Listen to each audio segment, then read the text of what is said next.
and truth. Today, I am here with my guest co host, Dr. Chekesha Ellis. Dr. Chekesha Ellis is a national mental health and addiction awareness advocate, TED Talk speaker, and, a, and author who turned her pain into purpose. After surviving a 10-year battle with opioid addiction that led to her hearing loss, she now is on this platform to break stigma, to inspire recovery, and to promote hope through faith and community. As the founder of Caicos to Clarity LLC, she empowers others to move from chaos to clarity, proving that healing truly happens in community. Welcome, welcome, Miss K. I like to call you Miss K because all that other name is way too long for me, and I'll keep stumbling over it. Welcome, welcome, welcome. Welcome, welcome, welcome. How are you? I am here. And just as you pronounce chaos, I know it's so confusing sometimes. Mhm. Chaos, Chaos to Clarity LLC is my nonprofit, and it is spelled like my name. Chaos is spelled with a K instead of a C. Gotcha. Awesome. Awesome. Thank you so much for clarifying that as well. Yes. And just a little tidbit before we get into some real talk. What I wanted just to share with the audience is that Cruising on the Edge is moi, Miss K, had helped me with that name. It was probably about 6 years ago. We were in a hotel room in Las Vegas at the first Mobilized Recovery event. And we met there, and we were in my hotel room, and I was interviewing you under a different name at that time, Girlfriend's Guide to Recovery. And we were interviewing in my hotel room, and so that was really the launch. And then after that, you everything you anytime you were introducing me or tagging me on social media, you were always saying cruising, Cruising. and it's just stuck. So when I came up with this name for this podcast platform, it just made sense. It made sense. And it's not cruising like Tom Cruise. It's cruising like Penelope Cruz, but Cruz is my last name. So it all came together, all came together. Well, Yes. let's get into it, my dear. Let's get into it. So, how you feeling today, my love? How you I, feeling? I am happy to be alive in the current state of the world. And I'm happy to be mentally in a good place and free from all mind and mood altering substances is a blessing. So I'm happy with my life. I love that. I love that. And and yeah, that's what recovery is all about and healing, right? Yes. It's doing what you need to do, getting stuff done in spite of whatever's going on around you. So, yes, you are inspiration when it comes to that because again, we don't live in the same state, but we are connected. We are sisters. Yes, we And are. yeah, we got to hold each other up. So I appreciate you being here and really helping me to kick off this first episode. Really, I'm so This is excited. exciting. So tell us, what's been inspiring you lately? What has been inspiring me? It's so hard to find anything inspiring, but what is really inspiring to me is my son, my heartbeat. His name is Houston. And I am a 53-year-old mother of a teenager. And I never thought I would see myself in that light. But it's like every day I'm looking at him. The other day I'm helping him wash his hands, and his hands are bigger than mine now. So I'm looking at him like, oh my God, he's almost as tall as I am. He's taller than me. So every day I'm looking at my son and thinking about the odds that he beat and the fact that he makes me want to be a better person just because I'm his mom. And that's where we were connected. I came into recovery 31 years ago, and it was my son. It was having my son, bringing him into a world that was a lot of chaos, especially because I was still in active addiction.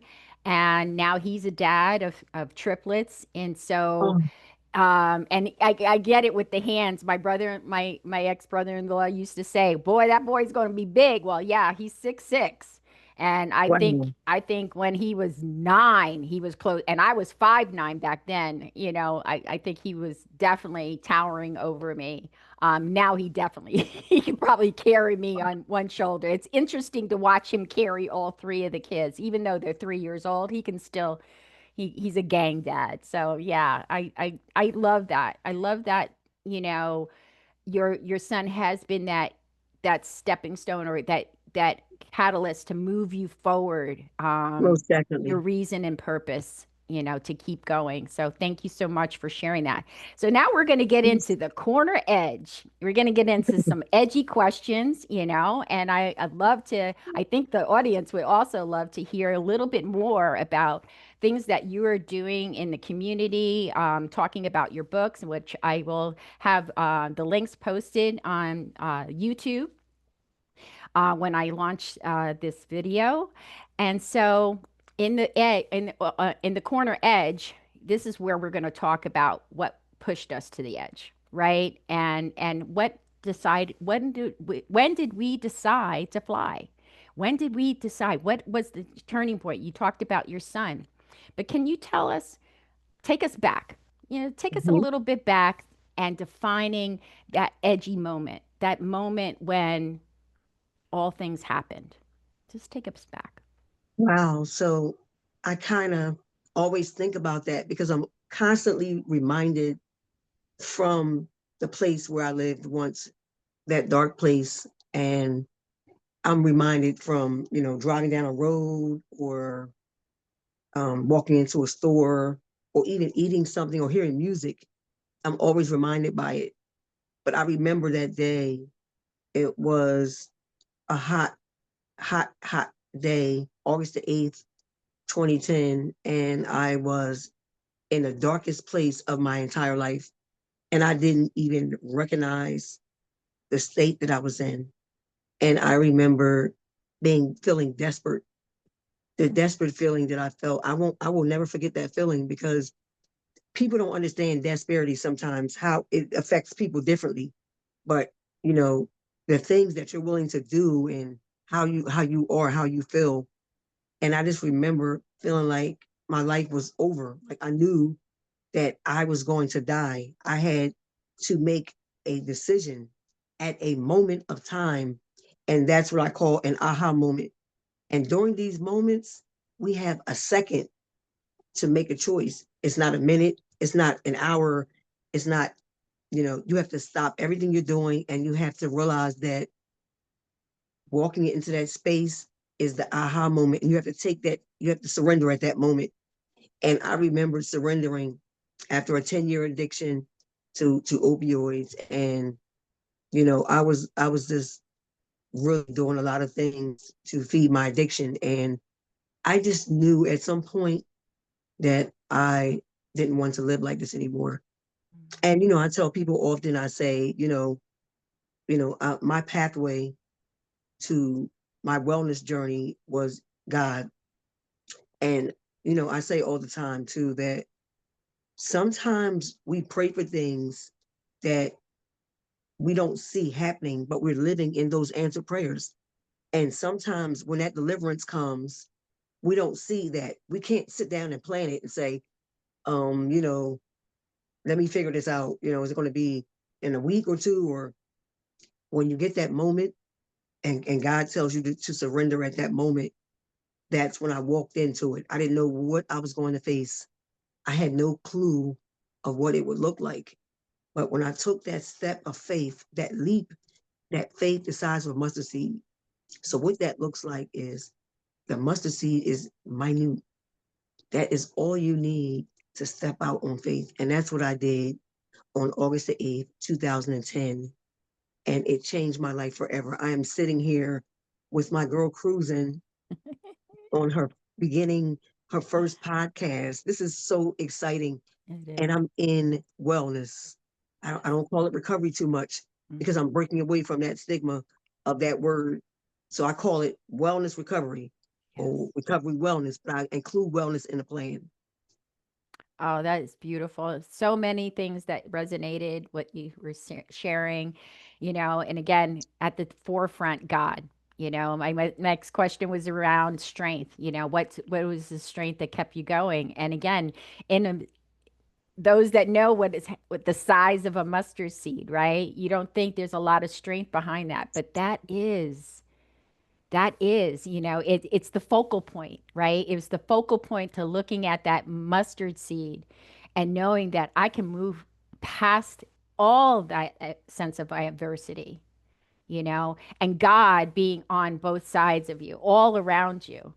And yes, that is completely inspiring. And I think a lot of folks can really relate to that journey, even though my journey is different than yours. And I agree, wellness is where I kind of reside these days. As a wellness coach, I used to be a recovery coach. I am still, but wellness is looking at all those dimensions of wellness, right? It's looking at that spiritual life, and that's what I heard. What you were sharing is, it was really important for you to build a foundation of that spiritual life to help you to keep moving on. Yeah, yeah, Definitely. yeah. Most definitely. So, how's motherhood and wellness and recovery intersect for you during that time? How did that intersect during that time for you? Hmm. Listen, that's a whole conversation I know. because We might have a part two. we definitely probably going to have a part two because who would ever think or imagine like my life, everything that happened to me was in clusters, which means there was no room for breaks in between. It was everything just happened. My addiction ended in 2010. And then, at that time I was in my 40s. And one day I started feeling weird, went to the ER, and I had totally lost my hearing at that time. And a doctor was writing on a clipboard and told me that they were going to take blood and they want to find out why my belly was so bubbly. And so the doctor came back with that clipboard and said, Miss Ellis, you're doing pretty good. But congratulations, you are going to be a mom. I looked at this doctor and I said, Wow. Mom of what? I thought you were giving me antibiotics for this parasite that I thought I had. And guess what? It was a baby. It was a baby in me, in my belly. I'm in my 40s. Who would ever, it's just out of body experience. But the moment I found out that I was going to be a mom, I kind of was depressed. I went through a depressed mood because I was in the dark. I'm like, I'm not going to be a good mom. I can't hear. I'm deaf. Excuse me. I don't know how I'm going to do this. How is this going to be humanly possible to be a mother and raise a child? Like, I couldn't picture me in this seat. I mean, I waited my whole 40s, right? When I went to my first prenatal appointment, it was a game changer. They took all this blood from me, and I was just like, everything was new to me. Every experience that I've had being a mother thus far is new for me because I have no other children. I can't look at my son and say, I have you have older siblings to compare this to. This is my first run, Yeah. and I have loved being a mom. And I've always loved kids and babies my whole life. So my son was a micro preemie. He weighed 1 pound and 10 ounces at birth. And guess what? I did everything right, as they say. When they say when you're expecting, do what feels normal. If you're sleepy, go to sleep. If you're hungry, eat, eat, eat. Whatever. Just do whatever your body feels is normal. And I did all of those things and still had a premature baby. Mhm. When I had him on the back of an ambulance on Route 38 here in New Jersey, I Mhm. couldn't believe it because I didn't have cochlear implants at the time. I was still deaf. And I knew that those pains that I was having was diabolical. I don't understand how people push out 8 pound babies because at the end of the day, my baby was 1 pound and 10 ounces, and I felt like somebody ran over me with a Mack truck. Yes. Oof. I was really like, oh my God, I had this baby. I'm holding him in my look. I always tell this story, this part about the story, that my bathrobe was Victoria's Secret and it was white and it was a beautiful robe. And I did not care that I was holding my baby in that robe. And he was so little and tiny. And I was looking at him and I was like, Mommy, love that baby. I was always baby talking. And I'm really, really like, I mean, if there was a degree that they can give out for baby talking, it would be me, the baby whisperer. Okay. So I finally got my own baby, a real baby doll. Mhm. And I said, I prayed to God to help me to be the best mother possible. And because I was raised from a great mom, I was able to incorporate that motherhood into being a good mom for my son. And I'm talking, my son is autistic. Houston he's on the spectrum. He's a highly functional autistic. But I remember when he was 3, he was just exhibiting different types of things that were different. He was loving things that were different, and he had a fond memory of things. And prior to having my son, I worked in mental health and autism for 20 years, about 15 or 20 years. I've always worked with special needs children, so I was able to identify that my son was different, and I took him to a hospital in New Jersey, one of the big hospitals here, and got him diagnosed, and they said he was autistic. And so, I just I had to really, really, really take everything I learned being an educator of autism Mhm. to being in a personal space with my own son. And he had a rough, he had a rough time. He's 13 and he's doing great, but he's had a very rough childhood. Just excuse me, doctor's appointments, surgeries, just different type of transitions. My son has lots of eating issues. And with autistic children, they eat the same things in patterns Yes. for a while, maybe for like a month or two. Then they don't want it after that. Mhm. So I had to learn all these things about my kid, and it's just constant.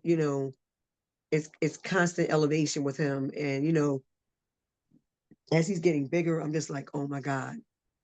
I did a TEDx talk in 2023, Mhm. and I drove to Maryland to the audition, and I took Houston with me, and I wanted him to record me on the stage. So I gave him my cell phone. And when I auditioned, in my audition, I was saying in the audition, my baby was 1 pound. I was sharing the preemie story with them. And I said, that's him right there recording me. The TEDx organizer stopped everything and was like, oh my God, are you serious? That's the baby? I had pictures of him. Ah, And that is how I incorporated him into part of my story. So it's beautiful because he's always with me when I'm being honored in different places and spaces. He's always there with mommy so he can see that we beat the odds, mm. and God is a healer. He works supernaturally. Ah, my goodness. Thank you so much for sharing that. I know I've read parts of that in your books. And, again, I somewhere parallel in our stories.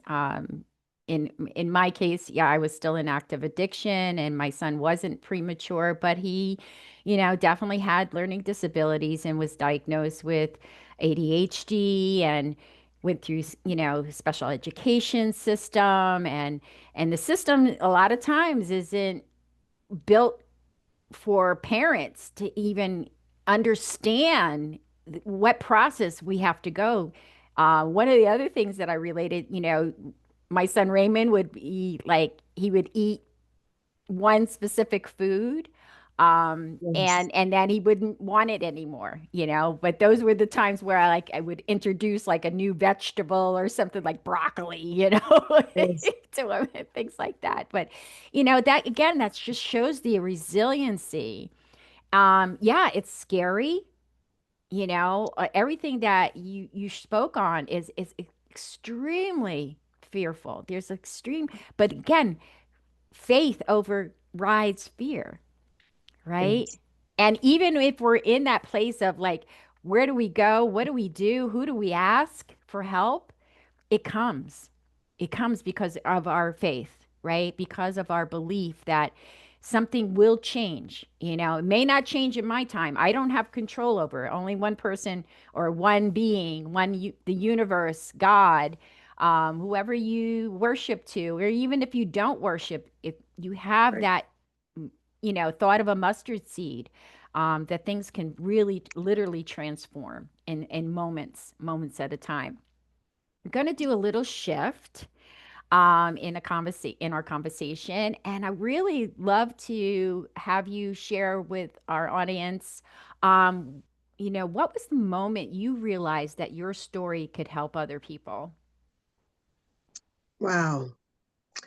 When I found recovery in 2010, I went through extreme depression, paranoia, and as I talk about in my book, the pink cloud phase. I went through a moment where I felt so happy to be off the substance. And then I went through facing real life situations that I would have to deal with without my pills. So I went through a depression. I went through a dark period. And I just said to myself, this is crazy. And then, I hadn't been on social media a lot. So people weren't able to see me or see what I was doing, but people were talking and they were saying that Chekesha is deaf now. She lost her hearing. So it was a rumor and people were talking about it. No one knew how it happened. And I think that part of my healing in my early years of recovery was writing a blog that I started. I started writing a blog and I knew nothing about blogs, nothing about social media as far as setting up websites. But when I created this blog, I did it on eBlogger from back in the day. Do you remember eBlogger? I I think I tried it a few times and I gave up. It was like, oh, I don't think this is my lane. But go Well, ahead. guess what? That's how I started mine. I got on eBlogger and I started writing. I started doing weekly posts and I'm still learning the blogging business at that time. I'm looking on the dashboard and I'm seeing people from different countries reading it. I'm like, this is crazy. I didn't have no money to set up anything. It was just a blog. And I was like, oh my God. I had GoDaddy hosted and that blog, it sent chills through my spine when I looked at the dashboard to see what type of activity was on the blog. And it was literally on a national level. People were reading it from different countries. And this is what was crazy. The search engines was not even Google. That's how I knew. I said, I got to share this story. It's bigger than what I think. I didn't realize how powerful it was. Excuse me, but I realized that I had to share that story after the blogging situation. And then I had a situation in 2014 where, in the process of getting my cochlear implants, I was walking through a hospital lobby and I met a reporter for a New Jersey publication called the Star Ledger.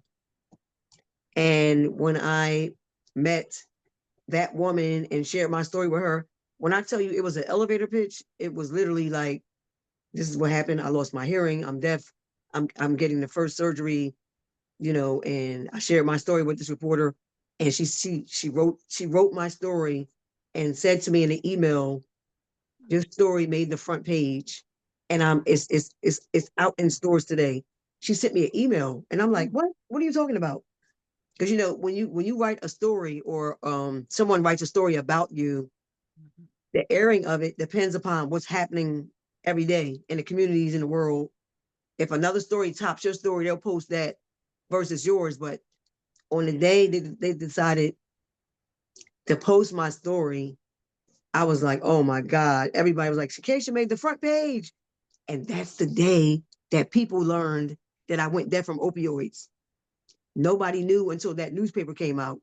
And I think once that paper came out and I looked at it, I ran to a 7-Eleven and literally grabbed like 15 copies of it. I said, I need all of these. I grabbed them all, bought them all. And the guy was looking at me like, scanning them and like, is that you? Oh my God. 2014. I knew I was going to be somebody big because Mm, I always had a voice. But, I was going through the shame and the embarrassment of having an addiction and the fact that I never did drugs my whole life. So people didn't look at me as people didn't know I was an addict in layman's terms. mhm. People didn't know that. And so when that newspaper came out, that is the day I realized that I would be on a national level one day. Mm. I talked that, I spoke that into the air. I spoke that because I knew that God had bigger purpose for me. Even writing a blog, just writing. It's like it was like journaling to me. I would just write about doctors I had, you know, how doctors called the cops on me, how pharmacies called the cops, how I managed to have 1,300 pills a month. I was journaling about all of that, and people were connecting to it. Powerful. Powerful. Oh my I goodness. mean, And I've shared all openly. I journal every morning. This morning I didn't because I had therapy. Thank goodness for therapy. And it's telehealth. And so after we get off our recording today, I will definitely get back to my daily routine. And building routine is really super important. A lot of things that you said, I'm just tapping back into blogging from the things that I write in my journal. I have it one on Substack. I hope to keep building. I will be keep building on that platform. I'm just getting again, you're my social media whisperer because yes, I am. you're telling me what time to look to post and things like that. So I Yes, appreciate that, and that's what we definitely. do. We get an opportunity. So you're giving me so much, and I know we give each other. We Yes, hold each other up. we really do. We've gone through similar things in regards to recovery movement. Yes, yes, And but we also call each other forward versus calling each other out because at the end of the day, it's our recovery. It's our creation, our creative spirit, right. our motherhood, and our purpose, right? We could point the finger, and what do they always say in recovery? You point the finger at one person, you're pointing three back at yourself.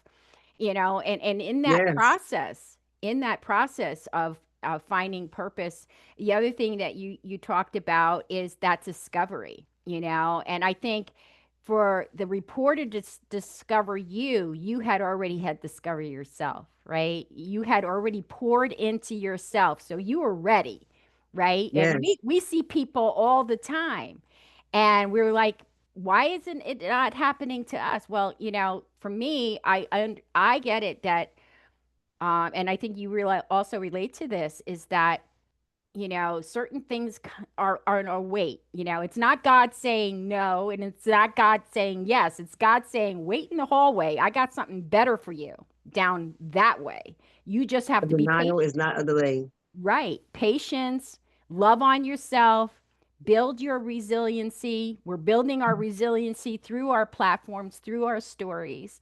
So, Yes, again, thank you so much for sharing that. You know, uh, you mentioned about your TEDx talk, which that's again on my bucket list. I want to get that out there. And how when you were on that TEDx talk and you had Houston recording you during the interview process, how did that stepping stone really light you forward? What did it help you to um, you know, did you find that it was help? I know I'm kind of layering questions here. I'm sorry. That stepping stone into, that area arena of public speaking. What did you feel afterwards? What did you feel afterwards from that outcome? that was just a dream. I know it's on a lot of people's bucket list, but I am a TEDx speaker. I am a part of the Yes. TEDx. I'm a podcaster. Yes. I'm a part of the whole TEDx. I am a TEDx speaker. I'm a part of the whole group, the organization, the family, the national family. So to get that TED talk I found out that and you know what? I know that so many things have happened to me, and I have something in me that doesn't give up. I find that successful people, we all have one thing in common, one thing, and that is we just keep going. Whether someone overlooks you, whether people decide they want to, platform this one, and you know that you have these credentials, it's like working in a workforce. It's like keep going because I realized that every opportunity that I got was meant at that time in that season. And when I got that TEDx, I found out through an email that I was accepted, and that was crazy. I was just like, what? Um, I drove my son down there on a wing and a prayer. My car was having car issues, and I prayed over my car, and I drove down there to that audition. I got there literally 15 minutes before the auditions was over. I mean, I was speaking to the organizer saying, "I'm on my way. I'm getting there. I'm taking my time. I'm trying to get there." And when I got there, I literally walked straight up to the stage and started talking. I'm like, "This is crazy." So to be a part of the TEDx, what's the word I'm looking for? Organization, Um, Organization, community. again, I hear community, right? Even when I started this podcasting, it was on my bucket list, but I actually showed up on my for you page on social media on Facebook, I believe.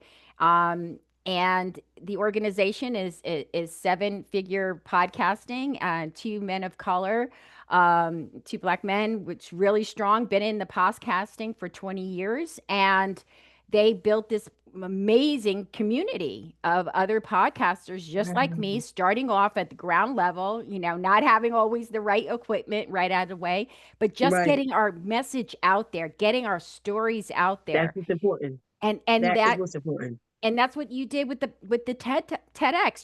You had already written your first book at that point, Yeah. right? And you were already Yeah. actually you had launched your second one as well, right? Because I know I got a signed copy. I got a signed copy over here. That Um, book came out March yeah. the 1st of this year. The Okay. revision of the first book came out. So the Gotcha. resilience and recovery, that book came out after I Mhm. did the TED Talk. That came out this year, This March the one, 1st. this one you're talking about, Yes, or this that one. one? That's the This is first your. one. The black one is the first one that came out Mm-hmm. during COVID. Right, right. I remember it because this is when I bought it during COVID. And then I just got this one recently and got it signed. Yes, with this beautiful And signing in here. Yes. can I Um, share something with you about yeah, the books? please.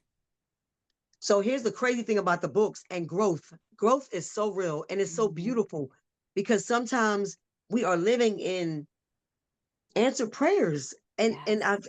I've been experiencing a lot of things. We spend so much time focusing on what we don't have that we don't realize that what we have is something we prayed for. Mhm. And I remember when I wrote that first book in 2020, I went through hell when I wrote that book. I had connections that weren't good. It was just, it was a lot that I went through, but I wrote it during COVID. I couldn't go to any bookstores that have pop-up signings or author events. I couldn't do any of that. So I wound it up hooking up with a supermarket owner from Philadelphia and doing pop-up shops at the grocery store. He owned 16 shop rights in New Jersey. Mhm. And I spent 3 or 4 years with my books going to brown shop rights, setting my little tables up and giving out Narcan and talking about addiction. And Mhm. it was just amazing, what I was able to create. And it's like I just get these ideas and I keep going. I keep Mhm. going. It's so important to keep sharing our stories. Absolutely. That idea that I got to go into supermarkets, one day I was on social media, I saw a little cute black girl in a supermarket and she was standing by a little round table with books. And she looked like me when I was her age. So I said, hmm, I got an idea. And I knew the owner of the ShopRite stores did a lot for the community. And so I reached out to him via email and they said it was a go. And I mean, this was during COVID when everybody was masked up and scared of getting it. I was at them stores. Sometimes they had me in the deli department. Sometimes I'd be in the fruit department. One day was Super Yes. Bowl Sunday. They had me over with the chips and the dips. I said, "Hey, I'm here for it." Here's They some had me chips with the and chips dips and and the dips. some Narcan. So I think that the growth came when I read my book. So I read my book recently, the first book. I started reading through it this year, and I said, I can't keep marketing this information because I was getting a lot of calls for speaking events and engagements, and Mhm. people were, I'm a sought out individual now. So Yeah. I have to brand myself accordingly to my Yes. growth, right? Hmm. So I read through that book and I said, I was using words like addict, and I Hmm. was like, nah, I can't do this no more. Yeah. Mm-mm. I'm a peer. I am a certified peer recovery specialist. Yeah. And I am a person that I don't use stigmatizing languages. So that's when I decided to revise that book this year because I realized that all these engagements and things that I've been doing, that this year was great for me. And I rebranded that book, I revised it so that people can see that I've grown. I'm not using words like addict, pillhead, doping. Right. And that's what the growth is. To read something or look at some work that you've done Mhm. and go back and be like, nah, I can't do this. Right. That's growth. I love that, and I'm going to ask you to explain to the audience a little bit, those that may be, viewing this in a later date, what Narcan is. If you can give us like the elevator speech around Narcan, but that is so, so important, because we're both advocates, right? Once whatever pathway we came in, I came in through 12-step programming. I don't do 12-step much anymore. But I do more wellness and that type of recovery. But removing the stigma, I find myself, sometimes I'm the stigma police. It's like, oh no, no, People no, say the same thing we about me don't back we in the don't day. we don't call them junkies any. We don't call ourselves Yes, junkies anymore. We're people in recovery, or people seeking recovery, or people with substance use disorder, just like family members. Family members have been labeled enablers, and no, you're a loved one. You're a family member of a loved one who is affected by their addiction. I like that. Yeah, yeah. I even in my state here in Connecticut, I spoke to the Department of Mental Health and Addiction Services and SAMHSA. And for those that don't know what SAMHSA is, it stands for Substance Abuse, which I don't like the abuse part, but Right. Substance Abuse Service Administration, Substance Abuse Mental Health Service Administration, and they were here in Connecticut, and I was a keynote speaker, and I was sharing my story, and a woman came at me at the end. She was one of the heads there at SAMHSA in Washington, and she came up to me and she said, "Honey," and she had a southern accent, so I'm going to probably botch that. Even though my family is from Georgia, I love it. she said, "Honey, you did not create an addict," because I was talking about having this worry that my son was going to become an addict because I used during my pregnancy with him. And she said, "Honey, you did not create an addict. You exposed your son to the substances that were on. You didn't have that was not you had a disease." And I think that is where, again, we continually have these conversations with folks, that it is not a choice. It is a disease. Yours, it created where you lost your hearing. For Right. me, I had other, things that you didn't see, in the sense of I was at I'm 62 and I know I look good. I always say that, right? But You at look fabulous. 60, thank you. At Absolutely. 60, I was diagnosed with complex PTSD. I think as women, and I hear many of our friends, and it's going to lead me into our next question is, I think us as women, especially women of color, we're either med seeking, or, we get these labels way before we get the labels of an addict, right? We get these labels. And for me, it was like, oh, just pull up your bootstraps, you'll get over it. You're resilient, this, that, and the other. Yeah, you popped out a kid. You should be able to get through it. And this is why I wanted to build this platform, right? Men, women, we whether you're in recovery or you're in recovery from something, because we're all in recovery from something. We realized that during COVID. But this is where the community, we need to come together. We're seeing it all over the world, not, especially here in the US. We're seeing such a disconnect. And I'm so grateful that I connected with you 6 years ago to bring us to this point, because I've watched you grow, you've watched me grow, Yes. and we've been also, we've watched each other have these moments of where we kind of fell down, but we didn't fall down without a hand up, right? And Absolutely. that's what we do for people today. We give them a hand up. Yeah, some people need to be Absolutely. called out, it's necessary to, Absolutely. pull people in. But at the same time, so my next question would be really about, Mhm. what is the message you want to give other women standing on their edge, afraid, uncertain, ready to make a change? What kind of message would you want to give other women or anybody? I'm going to speak to the early K, the younger K, the K that was just like, I was explaining to someone yesterday. I drew a pathway on a piece of paper, a road, and I said, when we vow to step into, when we make it up in our minds that we want to step into a better life, which is the wellness recovery realm, right? When we say, I surrender, I don't want to live like this no more. I want my life back. I want my kids back. I want to go back to work. I want to wake up and sit on my back porch on a beautiful fall day with a cup of hot tea or coffee and just look at the leaves and the foliage and just appreciate these little things that I never was able to appreciate during my active substance use. And when I drew that road, I said, we start walking down this road in wellness, right? And we do not know what we are going to see. We don't know what we're going to face. We just start the journey. And I'm looking back from 15 years ago and I'm like, I have been through hell in recovery because, like you said, the strong woman syndrome. Everybody wants you to be strong and keep going. And, you are the strong friend. I'm the strong friend.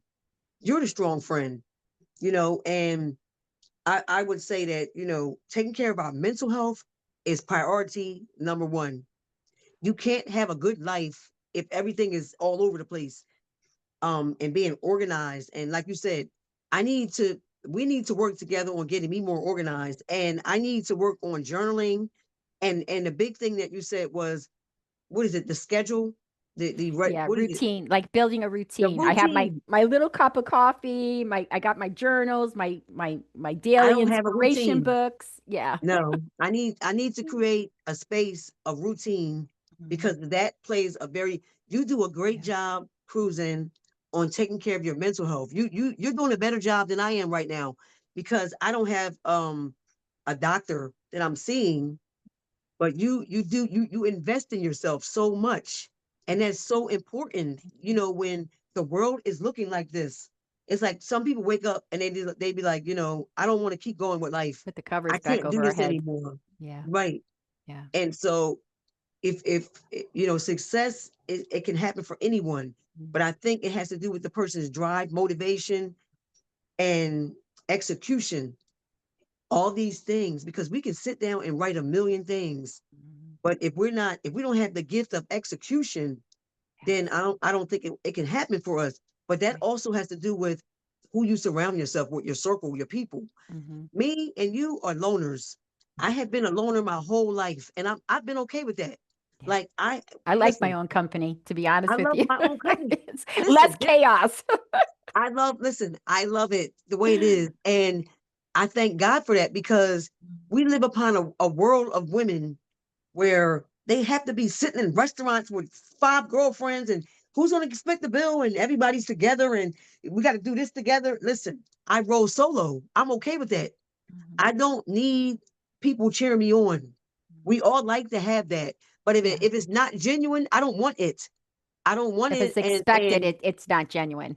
If I'm Yes, expecting it, if I'm making it part of the reason why I do things, then I'm not doing the thing. I'm not creating. I'm creating for you. I'm not creating for me. And that Right. took me a long time to learn that. Yes. Hmm. And you know what, too? I love that we have these conversations.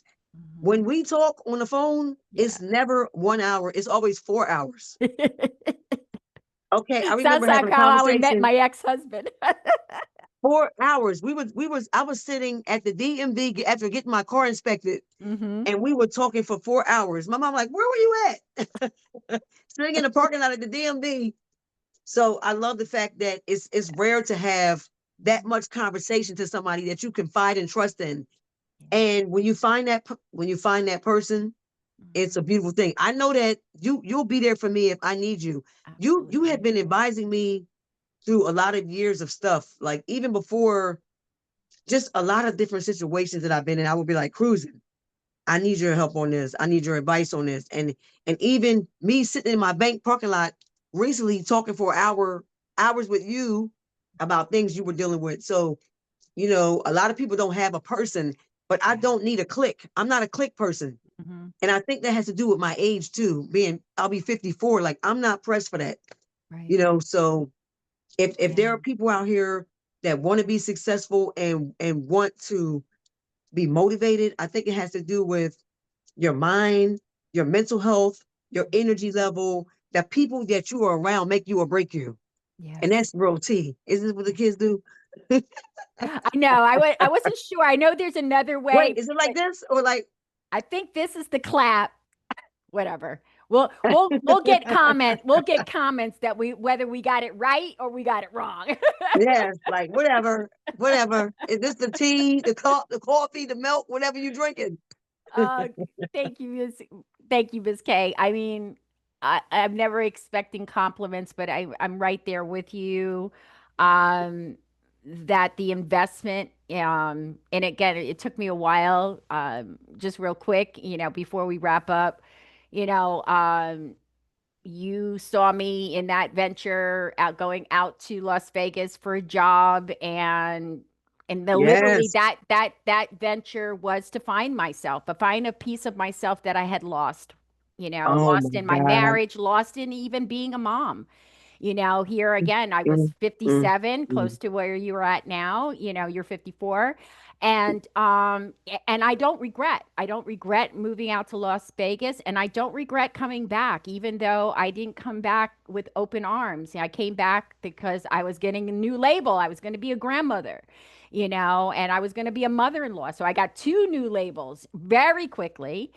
And Wow. I'm still, even though there is some there's conflict in that relationship with my son and my daughter-in-law.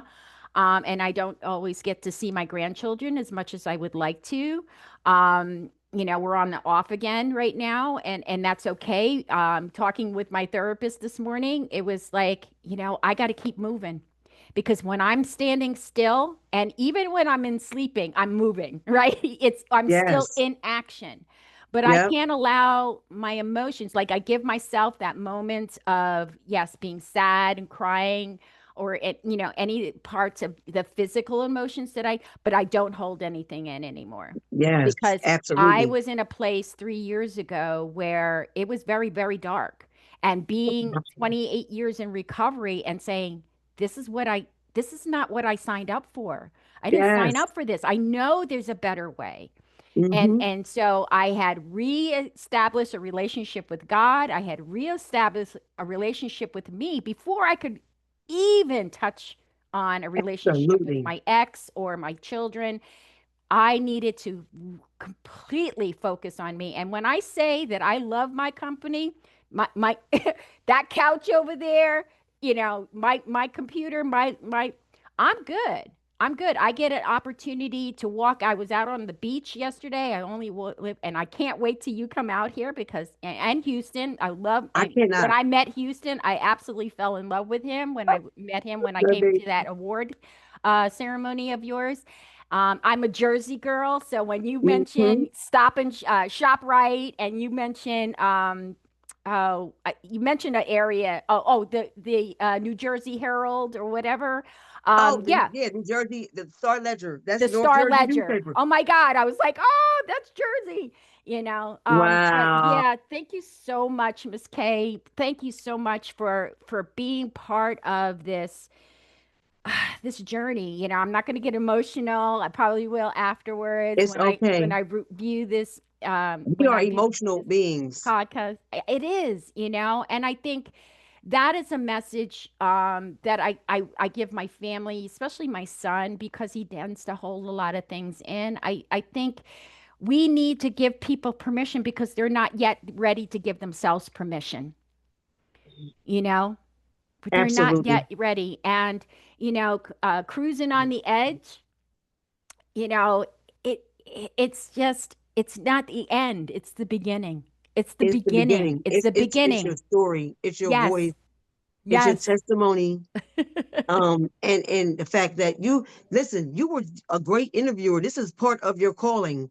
And I knew that when I met you in 2019. Anytime you can go inside someone's hotel room, we had just met, but we Hmm. really bonded before We we even met on connected. social media. You Yeah. trusted me to come in your There weren't personal a space. whole lot of people that look like us. That's why Yeah, I think, and again, you know what I'm saying. I don't we need to, bonded. yeah. I love the fact that I was able to come in your room and do that interview with you. And it was a lot of people on there live. Hmm. Also, let Yep. me just add this before we go. Okay.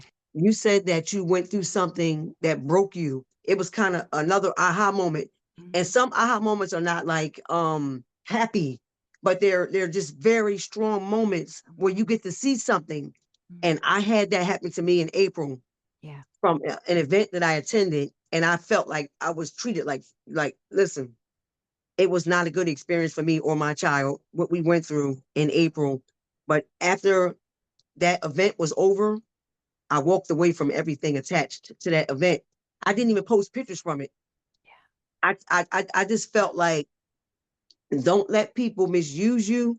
Don't let people abuse you because support can come in a support can look like somebody that love you. You can get support from people that love you, but it's bad support. So we just have to be able to discern and distinguish that and not let people put us.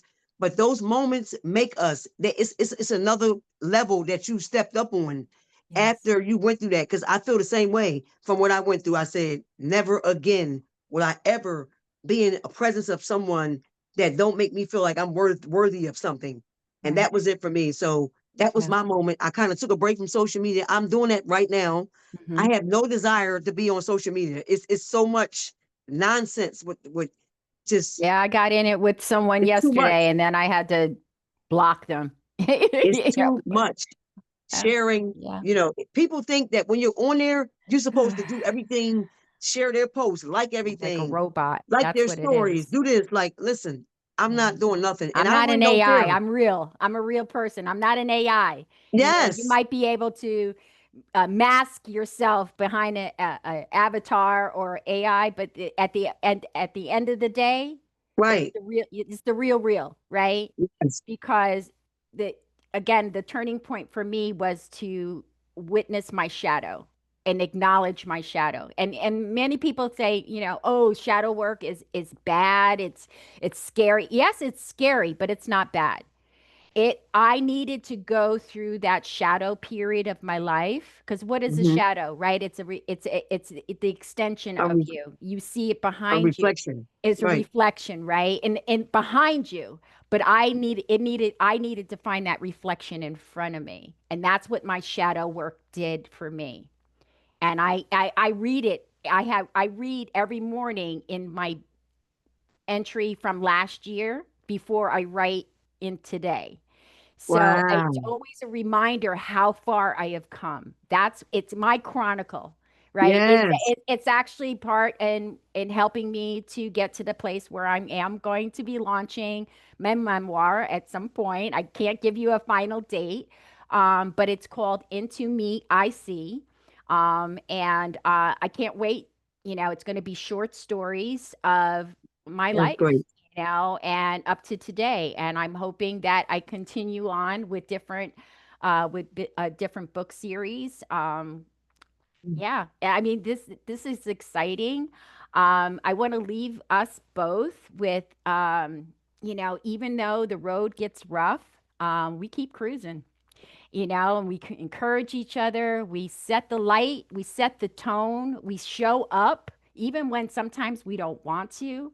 And I think Hmm. that's super, super important. So I want to thank you again, Miss Kay, for today. I'm so excited for to see what's next for you.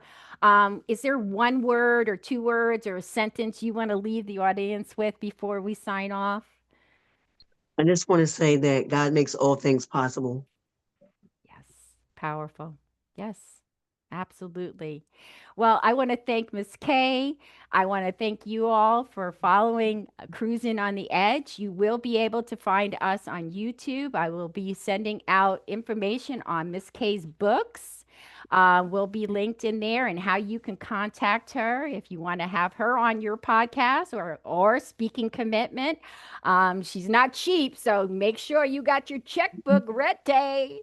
Oh, yes. And yeah, I just want to ask everybody or tell everybody, please, step away from social media, step away from the phone, TV, whatever you need. Get outside, um, help your neighbor, be there for your neighbor, keep cruising, keep rising, and keep living on the edge. I want to thank everyone so much for this opportunity.